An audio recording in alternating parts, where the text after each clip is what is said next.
दिवाली का त्योहार आने वाला था और हर तरफ खुशियों का माहौल था। लोग अपने घरों की सफाई कर रहे थे, मिठाइयाँ बना रहे थे और नए कपड़े खरीद रहे थे।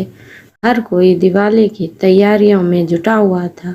इसी उत्सव के माहौल में एक छोटी चिड़िया जिसका नाम सविता था, अपनी माँ के साथ पटाखों की दुकान पर काम कर रही थी।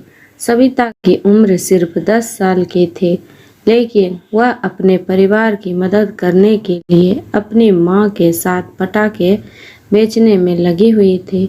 उनका परिवार गरीब था और दिवाली का समय उनके लिए कमाई का सबसे अच्छा मौका था। सविता की माँ घर घर जाकर पटाखे बेचती थी, जबकि सविता दुकान पर ग्राहकों की मदद करती थी। सविता को पटाखे बेचना बहुत पसंद था। वह जब भी किसी को पटाखे बेचती, उसकी आंखों में चमक आ जाती। उसे देखकर ऐसा लगता था कि वह अपने सपनों को बेच रही है। उसकी आंखों में भी दिवाली की रौनक झलकती थी, जैसे वह खुद एक दीपक हो जो पूरे मोहल्ले को रोशन करना चाहती हो। लेकिन इस दिवाली सविता की एक खास इच्छा थी। वह चाहती थी कि इस बार उसके घर में भी दिवाली मनाई जाए, जैसे बाकी सबके घरों में। वह चाहती थी कि उसके घर के बाहर भी दीप जले, मिठाइयाँ बने और उसके परिवार के चेहरे पर भी मुस्कान हो। एक दिन दिवाली से कुछ दिन पहले सविता ने अपने बचाए हुए कुछ पैसों से थोड़े से पटाखे खरीदे। उसने अपनी माँ से कहा, माँ, इस बार हम भी दिवाली मनाएंगे।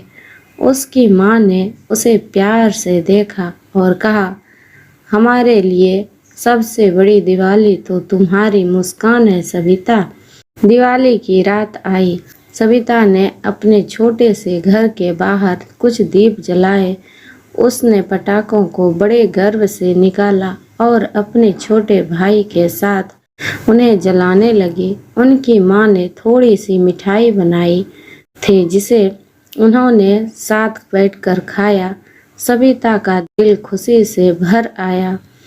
उस रात उसके घर में भले ही ज्यादा रोशनी ना थी, लेकिन उनके दिलों में असीम उजाला थे। सविता ने महसूस किया कि असली दिवाली सिर्फ पटाखों और रोशनी से नहीं, बल्कि अपने अपनों के साथ खुशी के पल बांटने से होती है। उस दिन सविता और उसका परिवार न केवल पटाखों की आवाज में, बल्कि अपने दिलों को धड़कने में भी दिवाली मना रहे थे। इस तरह सविता ने अपने छोटे से प्रयास से अपने परिवार के साथ एक सच्ची और खुशहाल दिवाली मनाई, जिसे वह कभी नहीं भूलेगी।